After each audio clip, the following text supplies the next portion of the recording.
The Seventh Tower by Garth Nix. Book 5, Into Battle. Chapter 4.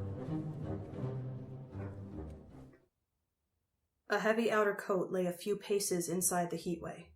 It was Tal's coat, where they had left it the first time Mila had entered the castle. That felt like a lifetime ago, or a dream. Mila had been a different person, honored to be going on an adventure, to get a new sunstone for her clan. Now, she no longer belonged to the clan of the Far Raiders, and everything had changed. "Hurry up," whispered Odris. "The crone is stuck outside." Mila jumped forward and hurried along the heatway. She hadn't realized she'd actually stopped and was touching Tal's coat. This wasn't how a shield maiden behaved. She might have been surprised by an enemy. Even though she wasn't a shield maiden, she should still try to behave like one.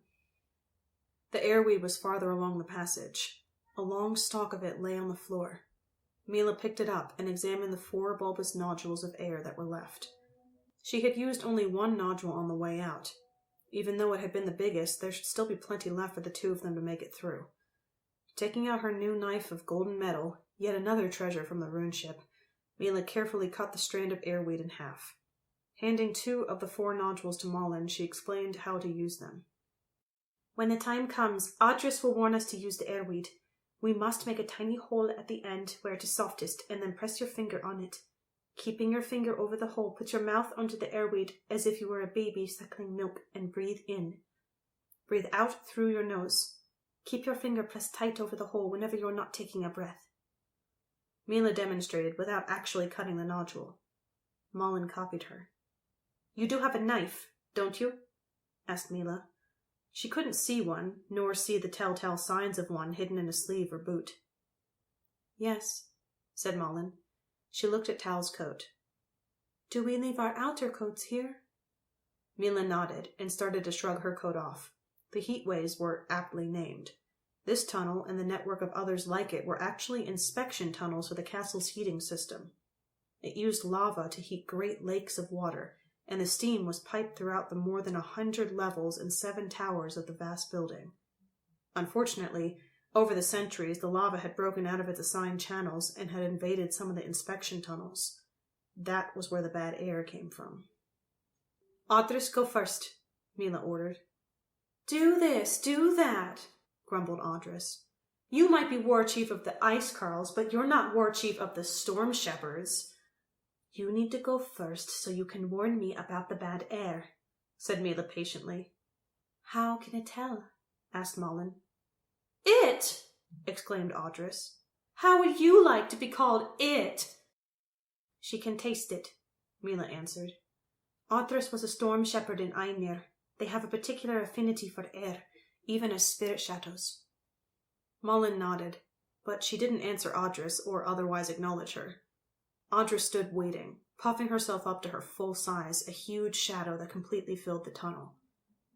"Odris, it would please me if you go ahead," said Mila warily. It was clear that Mollen was not going to lower herself to talk to a free shadow. "Tell it to keep its distance," hissed Odris, pointing a puffy finger at Mollen.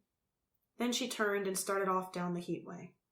She shrunk herself at the same time, her shadow flesh becoming darker and denser. Mila followed her, ignoring the crone. She would follow or not. Mila was already remembering all the twists and turns of the heatway passages. Tal had found a map the first time through, and she had committed every turn to memory. Coming out, she had reversed it, and now must reverse it again. There were more than 100 turns and several climbs to recall, and she had to get it right. The wrong turning or other mistake could plunge them down into the lava flows or the boiling reservoirs. Despite the increasing heat, Mila kept up a punishing pace, first in a hunched-over walk and then at a crawl as the ceiling lowered. Odris was often only a few steps ahead of her, and Mollen was often 10 or even 20 stretches behind. Mila knew the crone would have had no experience of such heat and was obviously finding it a struggle. But Mollen did not complain. All she did was undo the lacings at her throat and sleeves. Soon they had to resort to breathing through dampened rags as the heat continued to build. Still, Mila kept on, occasionally pausing to think about the next turning before continuing forward. Her sunstone lit up the tunnel ahead and also provided Odris with a source of strength. After a few hours, they came to the broken skeleton where Mila and Tal had found a sunstone that Tal's great-uncle Ebbet had later split in two. Later, on the way back, Mila had found the strange fingernail that she now knew as the talon of Danir among the bones. Mila paused before the skeleton and held her sunstone high. Mollen came up close, and they both gazed down upon the bones. "This is where you found the sunstone and the talon," said Mollen. "I wonder who bore them. I do not think the bones are particularly old." Mila scowled. She hadn't noticed before, but the bones were not as ancient as she had always thought. Trust a crone, this crone, to instantly recognize something that might be important. "Tal said that he must have been a chosen," Mila said. "He wore the sunstone on a ring." There was no room for Mollen to get past Mila to the main skeleton, but the crone reached out and picked up a bone that had been scattered farther along. She tapped it against the wall, then pulled out a small, sharp stone from her sleeve and pared off a sliver. "Not more than 100 circlings," Mollen pronounced after examining the sliver. "And not less than 50. I wonder who could have been wearing the talon of Danir as recently as that." Mila shrugged. The question was of no importance to the immediate task. The skeleton was a pile of bones, and bones could not speak. "The bad air will probably begin soon," Mila said. "Be ready with your airweed." Mollen nodded. Mila gestured Odris to go on, but the spirit shadow did not move. Instead, she held up one puffy hand and cocked her head to one side. "Wait," she whispered. "Someone comes. There is movement in the air." Mila reacted instantly, focusing on her sunstone to dim it to a weak glow. Then she eased her sword in its scabbard for a quick draw. Behind her, she heard Mollen draw in a nervous breath. They waited in the near darkness for what felt like a long time, but wasn't, before a faint light appeared in the distance. It was not even and bright like a sunstone, or the red glow of the lava, but a flickering yellow. Mila and Mollen lay completely still, close to the floor. Odris slid up against the ceiling and pressed herself there. All of them looked forward. The yellow light grew brighter. Mila saw 2 men in white underfolk robes crawling down the tunnel. They each carried an underfolk lamp of the type Mila had seen before, simple globes of unbreakable crystal filled with mineral fuel and topped with a wick. The lamps shed only a narrow circle of light around the men. It also blinded them to what lay ahead.